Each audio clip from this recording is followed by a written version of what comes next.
Late Night Health continues. I'm Mark Alyn. Coming up shortly, we're going to be spending some time with Gary Polk. He's the interim director of the Innovation Incubator at Dominguez Hills, Cal State Dominguez Hills. We're going to be talking about social entrepreneurship and why we need this for health innovations. That'll be coming up in roughly 10 minutes from now here on Late Night Health. Right now we're spending time with Kevin Harris, the CEO of CureMetrix. And if somebody's interested, by the way, Kevin, in finding out more about CureMetrix, what's your website? Mark, it's www.curemetrix.com, and that's metrics with an X at the end. CureMetrix, we got that. All right. We'll also have a story and link on latenighthealth.com so that you can find Kevin if you have any questions. All right. We started to talk about algorithms. So what is an algorithm, and how does this help women, especially those with dense breast tissue? Well, at its core, you can think of an algorithm as a math equation, just a very, very complicated one. So what we've gone ahead and done is we've collected hundreds of thousands of images, and my data scientists are computational physicists who have backgrounds in, interestingly enough, space weather prediction at NASA, for example, image analysis, computer vision, and we've taken all of these images and working with our advisors, who are doctors and who are radiologists, we have basically taught the software to be able to read the mammograms, to be able to look for the anomalies themselves, and to be able to score the anomalies to figure out how suspicious they are. And all of that learning gets baked into like I said, a complicated math equation that is our algorithm.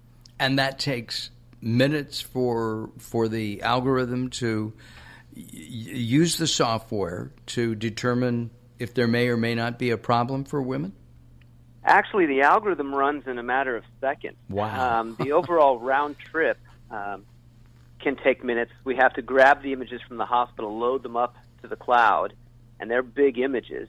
Then we can process them, and then we put them back at the hospital site. So a lot of the time for us is the network time to upload and download the images. The algorithm itself, really fast. So if somebody has 10 up and 10 down, it can take longer than 100 up and 100 down. I'm talking very technical stuff here, folks, about internet speeds. Well, in a typical clinic, you only have one or two women getting a mammogram at the exact same time. And so we grab the images as they happen, so we're never really moving that much data up or down. And even if we are processing 10,000 or 100,000 in parallel on the back end, that's the beauty of the cloud, is we can just turn on more servers and process more so that there's not a perceptible delay to the customer, to the patient, or to the doctor. And then the basic value of CureMetrix is that radiologists get more specific data. Would that be the bottom line here? Yeah, so our goal, we've really focused on a couple of areas. So as I mentioned earlier, early detection. So one of the things we really try and do is help the doctors see even those faint or hard to detect anomalies. And again, that's the challenge is called sensitivity. The other, and that's the Where's Waldo problem. If you're familiar with the children's book, you may know Waldo's on the page, and you can look for 5 minutes and never see him until somebody puts their finger on him, and then you can't figure out how you missed him. And so what we're trying to do with our software is put our finger on the anomaly to help the doctors see what they might be missing.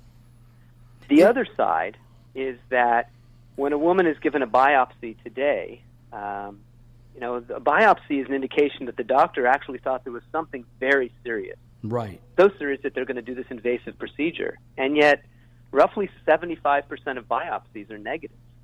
So the other side of our goal is to really try and help doctors understand better what they are seeing so that we can help reduce recalls and reduce unnecessary biopsies. And those are the things we're working towards. And what about human error? I mean, everybody makes a mistake.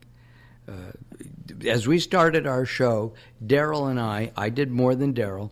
We started the show 3 times. My tongue got stuck in my ear once, maybe twice. Daryl had a little technical issue. So we all make mistakes, even though, Daryl and I have been doing this collectively for 100 years, Daryl.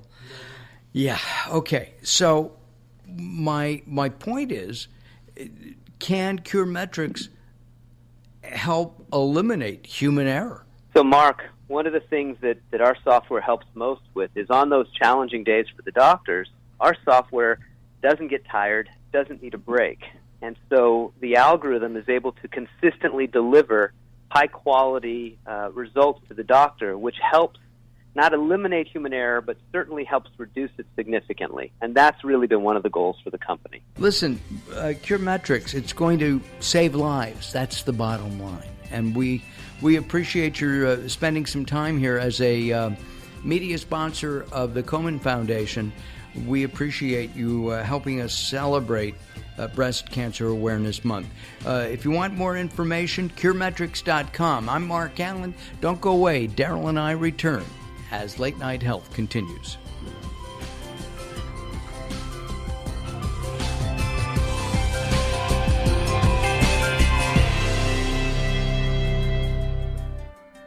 Late Night Health is proud of our partnership with the EBC, the Evolutionary Business Council. Check them out at ebcouncil.com. You're listening to Late Night Health with Mark Alyn. The show continues in a moment.